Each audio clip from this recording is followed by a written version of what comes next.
మీ ఎదుటున్న వారిని మీకంటే యోగ్యులుగా ఎంచండి. నేను కూర్చోవాలి పక్కన. ప్రభు వచ్చి చూసేటప్పటికి వీళ్ళందరూ ఆ యెరూషలేము వీధులు రెడ్ మట్టి అండి, ఎర్ర మట్టి, దుమ్ము కొట్టేసి ఉంటాయి. ఆ రోజుల్లో బూట్లు కావు, సాక్స్ అయ్యి లేవు, ఇలా తాళ్లతో కట్టుకున్న ఆ చెప్పులు ఉండేవి కాబట్టి ఫుల్గా మట్టి కొట్టేసి ఉంటాయి అన్నమాట. వీళ్ళు ఏం చేశారు, ఆ మట్టి కాళ్ళతోటి వెళ్ళిపోయి విందులో కూర్చున్నాడు. అది ప్రభు చూశాడు. ఏయ్ చిన్న యోధా, కాళ్ళు కడిగో. పేతురు పెద్దోడు ఏం చేస్తున్నావు, చూడు కడిగో, కడిగించుకో, చూసుకో అని చెప్పచ్చు కదా. ఏం చేశాడు ఆయన, అంగీ తీసి తగిలించి టవల్ తీసుకొని నడుము కట్టుకొని బేసిన్తో నీళ్ళు తీసుకొని ఒక్కొక్కళ్ళ పాదాల దగ్గర కూర్చొని నీళ్లతో కడుగుతూ పాదాలను తుడుస్తూ ఉన్నారు. నాకు అర్థం కాదండి, వాళ్ళు అంటే కడుగుతుంటే ఏం చేస్తున్నారు, వాళ్ళు కడిగించుకుంటున్నారు అందరూ. మరి ఒకవేళ ఆశ్చర్యపడిపోయి ఉండిపోయారో తెలీదు, లేకపోతే వద్దంటే నన్ను కడగమంటారు, ఎందుకు వచ్చిన గొడవలే అనుకున్నారో తెలీదు. మొత్తానికి ఏమో పేతురు దగ్గరకు వచ్చేటప్పుడు గుంట పట్టుకోలేడు కదా పేతురు. ప్రభువా నువ్వేంటయ్యా నా పాదాలు కడగటం? యోధా ఇస్కరియోతు కూడా కడిగించుకున్నాడు. ఏంటండి ఎంత భయంకరమైన మనుషులండి. మనసులో కుట్ర పెట్టుకొని బయటికి భక్తి కలిగిన వారిగా కనపడతానికి ప్రయత్నిస్తారు చాలామంది. బయటికి గంభీరంగా కనిపిస్తానికి ప్రయత్నిస్తారు, లోపల కుట్రలు చేస్తుంటారు. అప్పుడే బేరమాడుకొని వచ్చాడు 30 వెండి నాణాలకి అమ్ముకోవడానికి. వచ్చి విందులో కూర్చున్నాడు. ఎక్కడికి వెళ్తాడో రాత్రి ప్రేయర్కి తెలుసుకోవడానికి. ఆ రాత్రి అప్పగించడానికి సిద్ధపడుతున్నాడు యోధా. కానీ తన మనసు ఎంత కఠినపరుచుకున్నాడో చూడండి. పేతురు అన్నాడు, ప్రభువా నువ్వు నన్ను కడగటం ఏంటి? నేను నిన్ను కడక్కపోతే నీతో నాకు పాలు పంపులు లేవు. అయితే నా పాదాలు గాత్రం కాదు, నా తల మీద నుంచి పూర్తిగా కడుగు. అంటే స్నానం చేసిన వాడికి పాదాలు కడిగితే చాలు. చాలామంది అండి చాలాసార్లు రక్షణ పొందాలనుకుంటారు. రక్షణ పొందటం అనేది ఒక్కసారే. నువ్వు దినదినము మారు మనసు పొందొచ్చు, దినదినము పశ్చాత్తాపడవచ్చు, కానీ దేవుడు నీకు ఇచ్చిన రక్షణ శాశ్వతమైనది. ఒక్కసారి నిన్ను రక్షించాడా, నిన్న ఆయన వదిలిపెట్టడం. మరల రక్షించబడాల్సిన అవసరం లేదు, కానీ మరల నీ పాదాలు కడగబడాలి. పాదాలంటే నీ నడత, నీ ప్రవర్తన. ఈ లోకంలో నీవు జీవిస్తున్నప్పుడు నీ జీవితంలో నీ కలిగే కల్మషములు, నీ ప్రవర్తన ద్వారా నీ వచ్చిన కళంకాలను మళ్ళీ కడుక్కోవాలి. అందుకే ఉపవాస ప్రార్థన ఆలయంలో, అందుకే ప్రభువు వల్ల నన్ను జ్ఞాపకము చేసుకున్నట్టుకు దీనిని చేయుడి ఎందుకు చెప్పాడంటే, ఆ బల్ల దగ్గరకు వచ్చినప్పుడు మరొక్కసారి మనల్ని పరిశీలించుకొని మన పాపాలు ఒప్పుకొని మరొకసారి మన నడతను, మన ప్రవర్తనను కడుక్కోవడానికి. అంతేగాని ఆచారంగా ప్రసాదం తీసుకున్నట్టుగా రొట్టె ద్రాక్షరసం తీసుకుంటాం వల్ల ఎటువంటి ప్రయోజనమో లేదు. ప్రభు వారందరి పాదాలు కడిగి, గురువును బోధకుండైన నేను మీ పాదాలు కడిగాను, మీరును ఒకరి పాదములొకరు కడుక్కొనాలి. నేను మెడ్రాసులో సేవ ప్రారంభించిన తర్వాత కూడా ఆంధ్రాలో ఉండేవాడిని. వారానికి ఒకసారి వెళ్ళేవాడిని. కొంతమంది సంఘ పెద్దలను ఏర్పాటు చేసి ఆ సేవ మీరే చూసుకోండి అని వదిలేశాను. వదిలేస్తే 5 సంఘ పెద్దలు ఏం చేశారంటే, ఈ శిష్యులు చేసిందే చేశారు. నువ్వు గొప్ప, నువ్వు పాట పాడితే నేను నిలబడను, నేనెందుకు ప్రసంగం చేయాలి, నువ్వెందుకు ప్రసంగం చేయాలి, గొడవలు పెట్టుకున్నారు. వీళ్ళు గొడవలు పెట్టుకున్నారని నాకు తెలిసింది. వాళ్ళని ఎవరిని తిట్టాలి, ఎవరిని వదులుకోవాలి, ఎవరు సరనాలి, ఎవరు సరలేదనాలి, నాకేం అర్థం కాల. ప్రభా ఏం చేయమంటావు నాయన అంటే, వీళ్ళందరూ కాళ్ళు కడిగేయమన్నాడు దేవుడు. ఏంటంటే 5 కూర్చోబెట్టి కాళ్ళు కడిగేశా. కడుగుతుంటే ఒక్కొక్కడు తన యొక్క బలహీనతను, తన అపవిత్రతను గుర్తించుకొని కన్నీటితో ఏడుస్తున్నాడు, ఆపడానికి ప్రయత్నిస్తున్నాడు. ఇతను ఏడుస్తున్నాడు, అతను ఏడుస్తున్నాడు.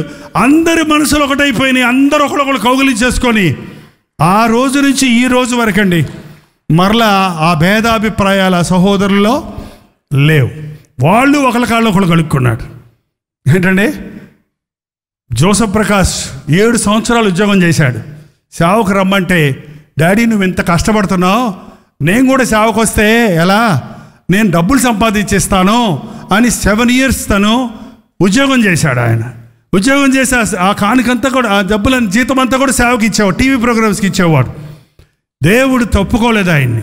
నీ డబ్బు కాదు కావాల్సింది, నువ్వు నా సొత్తు అని వాగ్దానం చేసి ప్రథమ ఫలం నా సొత్తు అని వాగ్దానం ఇచ్చి జనములకు ప్రవక్తగా చేస్తానని వాగ్దానం ఇచ్చినప్పుడు ఆ ఉద్యోగాన్ని రిజైన్ చేసేసి తాను 7 సంవత్సరాలు నిర్లక్ష్యం చేసినందుకు మందిరంలో ఉపవాసం ఉండి ప్రార్థించుకొని తన సర్టిఫికెట్లన్నీ కాల్ చేశాడు మళ్ళీ ఉద్యోగానికి వెళ్ళకుండా ఉండడానికి.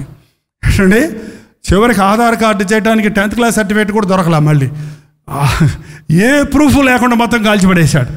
కాల్చిపడేసి సేవకి సమర్పించుకున్నాడు.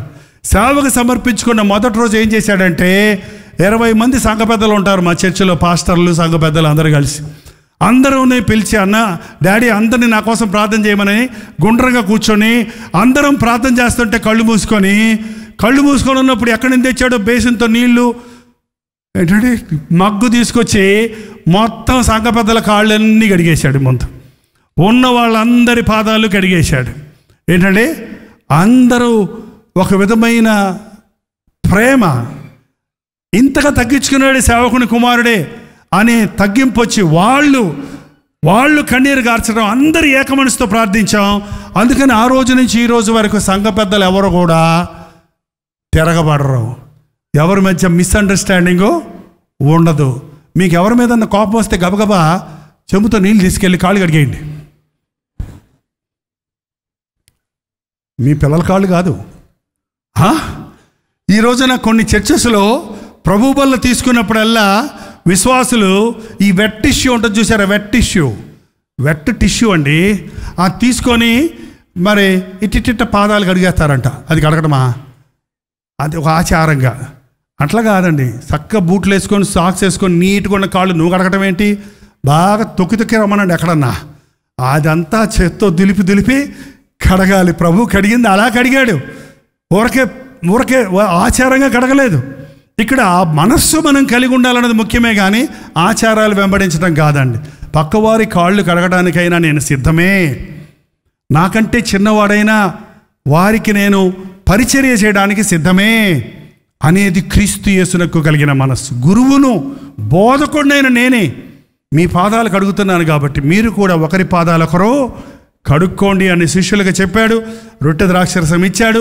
నాతో పాటు ఎవరు చేయి పెడతాడో మీలో ఒకరు నన్ను అప్పగిస్తారు ఈ రాత్రి అని చెప్పాడు. ఒకవేళ మనమైతే ఏమంటాం తెలుసా? ఆయన ప్రభువా, పేతురా, యాకోబా, యోధా కదా అంటాం కదండి. ఏమంటామండి? నేను తప్ప అందరు మంచోళ్ళు. మన మనసు ఏమంటుంది తెలుసా? నేను తప్ప, చెప్పండి, అందరూ చెడ్డోళ్ళు, మంచోళ్ళు అంటావా? అందరూ ఏమడిగారో తెలుసా? నేనా ప్రభువా, నేనా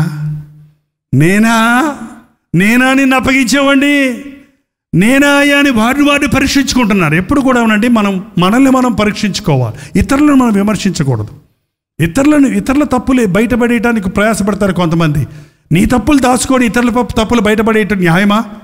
ఒక్కొక్కసారి నీ తప్పులో ఇతరుల తప్పుల భాగం ఉంటే నీ తప్పుతో పాటు వాళ్ళ తప్పులు కూడా బయటపడేయడానికి చూస్తుంటారు. అది తప్పది. నీ సంగతి నువ్వు చెప్పుకో. నేనా అందరూ అడిగేశాక యోధా చివర్లో మిగిలిపోయాడు. మరి అడగకపోతే బాగోదు కదా. నేనా, నువ్వు అన్నట్టే అన్నాడు ప్రభు. ఏంటంటే నువ్వు అన్నట్టే అంటే లేచి వెళ్ళిపోయాడట. ఆ రాత్రి ముక్కపుచ్చుకొని లేచి వెళ్ళిపోయాడు. సాతాను అతనిలో ప్రభు బలలో పాలు పవ్వులు పొందితే ఆశీర్వాదం అనుకుంటున్నారేమో. నీ హృదయము సరి లేకుండా ప్రభు బలలో పాలు పవ్వులు పొందితే అది నీకు నష్టాన్ని కలుగజేస్తుంది. ఇది ప్రభు శరీరమని వివేచించకుండా నిర్లక్ష్యంగా చీకరించే మీలో అనేకులు వ్యాధిగ్రస్తులుగా ఉన్నారు, మీలో కొందరు మరణించున్నారని పౌలు చెప్పాడు.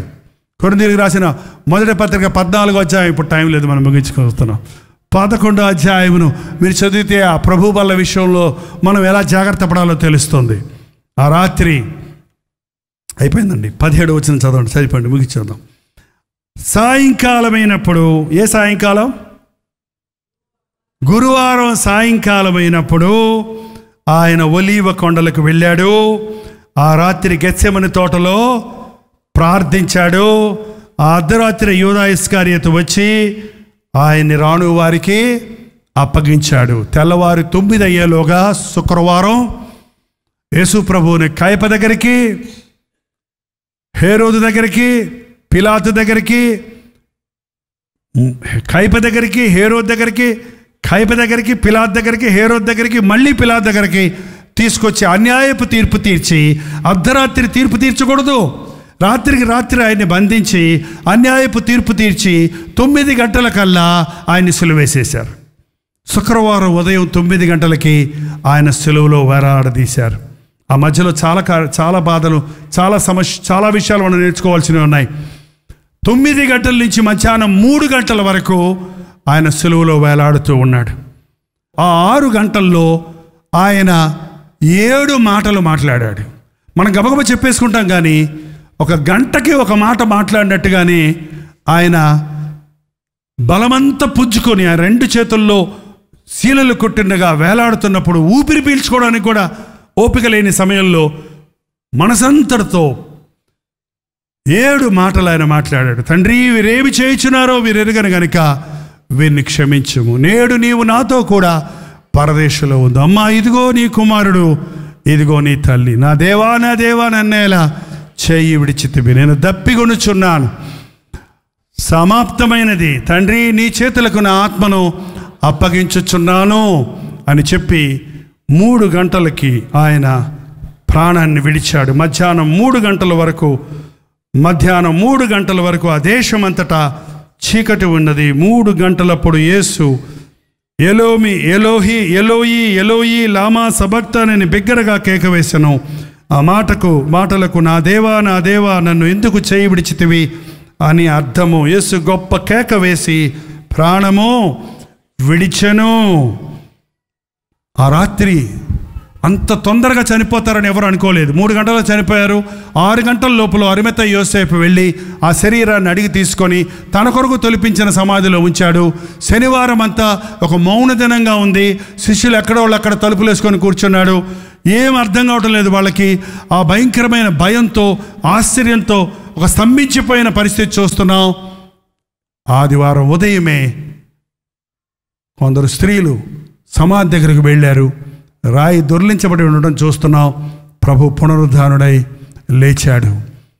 మట్టల ఆదివారం నుండి ఈస్టర్ ఆదివారం వరకు వారం రోజుల్లో ఆయన చివరి దినాల్లో జరిగిన ఈ సంభవాలు నేను త్వరగా వెళ్ళిపోయాను.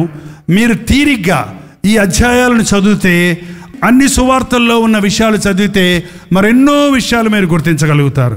ఒకటండి, భక్తి అంటే మన బాధలు పోగొట్టుకోవడానికి దేవుని దగ్గర రావడం కాదు, మన వ్యాధుల నుంచి స్వస్థత పొందడానికి కాదు. ప్రభువు ప్రేమను గుర్తిస్తే, ప్రభువు ఎంతగా నిన్ను ప్రేమించాడో అర్థం చేసుకుంటే, నీ విమోచన కొరకు, నీ స్వస్థత కొరకు, నీ రక్షణ కొరకు, నీ ఆశీర్వాదం కొరకు ఆయన ఎలాగూ శాపమయ్యాడో, ఎలాగూ నీ పాపాన్ని భరించాడో, ఎలాగూ నీ శిక్షను భరించాడో, ఎంతగా నిన్ను ప్రేమించాడో నీవు ఎరిగిన రోజు నీవు ధన్యుడవు, ధన్యురాలవు. నీవు అడిగి ఊహించిన దానికంటే అత్యధికంగా నీకు ఇవ్వగలిగిన వాడిగా ఉన్నాడు. ఈ వారం 10 రోజులు యేసుక్రీస్తు యొక్క శిలువ మరణ పునరుద్ధానాల గురించి ఇంకా ధ్యానించండి. ఆయన ప్రేమతో, ఆయన బాధలతో, ఆయన శ్రమను మనం ధ్యానించినప్పుడు మనకున్న శ్రమలు, మనకున్న కష్టాలు, మనకున్న నిందలు, మనకున్న అవమానాలు, మనకున్న కొరతలు ఎంత చిన్నవో, ఎంత క్షణమాత్రమైనవో, ఎంత క్షణికమైనవో మనం గుర్తించగలుగుతాం. అంతేకాదు, ఆయన పొందిన దెబ్బల ద్వారా ఉన్న స్వస్థత, ఆయన చిందించిన రక్తధారలో ఉన్న విమోచన, పాప క్షమాపణ మనం అనుభవించగలుగుతాం. ఈ రాత్రి నిన్నింతగా ప్రేమించిన యేసయ్యను, నీ కొరకే సిలువలో ఆయన ప్రాణమిచ్చాడన్న సంగతిని నీవు విశ్వసిస్తున్నావా? అలాగైతే లేచి నిలబడండి, ప్రార్థన చేద్దాం. కళ్ళు మూసుకొని ఒక్కసారి ప్రభు వైపు చూద్దాం. ఆయన పరలోకపు సింహాసనాన్ని విడిచిపెట్టి ఈ లోకానికి వచ్చింది నీకోసమే.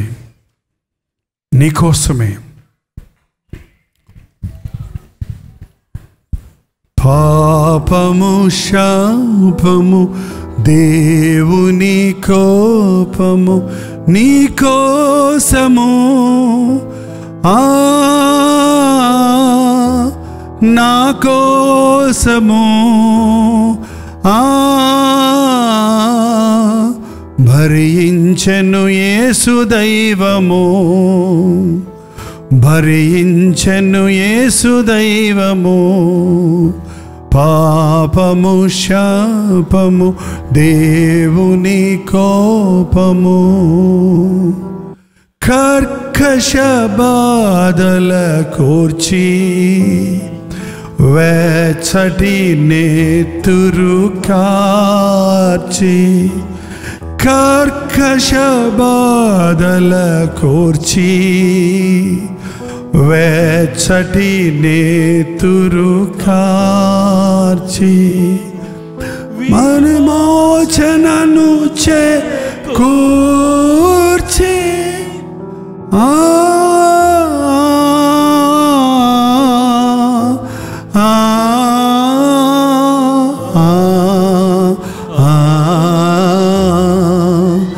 విమోచనను చేకూర్చి,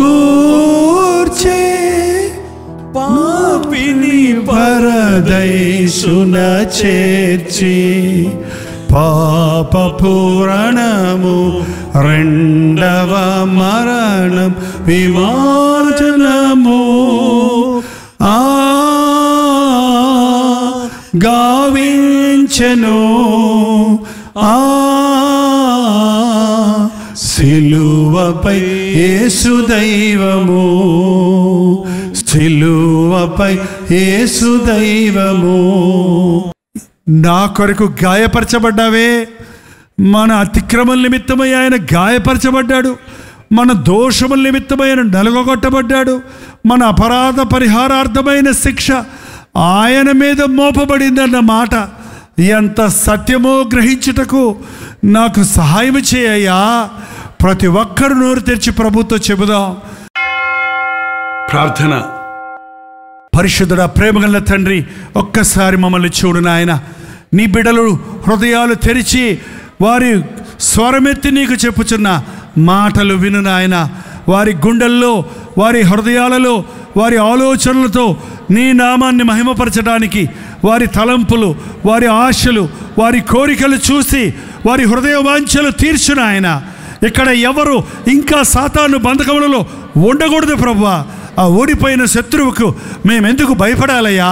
ఆ కలువరి శిలువలో సాతాను తల చితకగొట్టబడింది కదా, శక్తిహీనుడిగా సాతాను మారాడు కదా నాయన. మేము అపవాదిని ఎదిరించడానికి శక్తి దయచేయి. వాడు మా ఎద్దు నుండి పారిపోయినట్లుగా మేము నీకు సమీపస్తులుగా ఉండడానికి సహాయం చేయి. ఈ ఆవరణలో ఉన్న ప్రతి ఒక్కరిని దర్శించుము.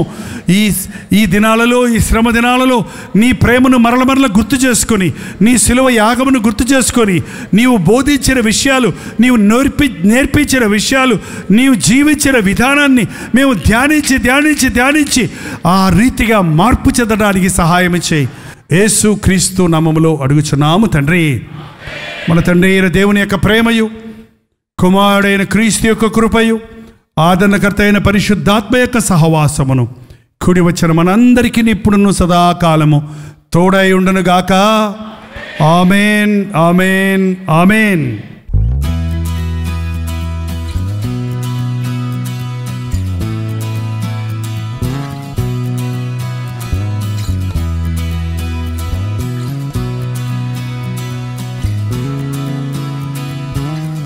హల్లెలూయా.